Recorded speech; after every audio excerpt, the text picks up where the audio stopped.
সালামু আলাইকুম প্রিয় ভাইয়েরা আমার। তো আজকে আরও একটি নতুন ভিডিও আপনাদের জন্য নিয়ে আসলাম।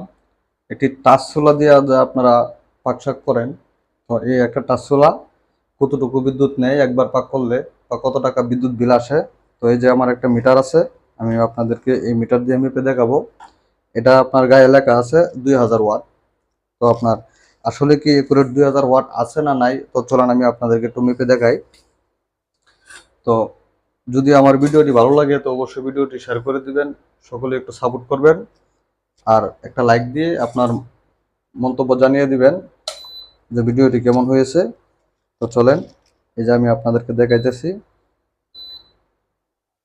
এই যে স্লোটি অন করলাম, দেখেন এই যে ওয়াট, এটা কিন্তু ওয়াট 1513 ওয়াট নিতেছে। তো দেখি কতটুকু পর্যন্ত উঠে। এই জায়গায় দেখাইতেছে 2000।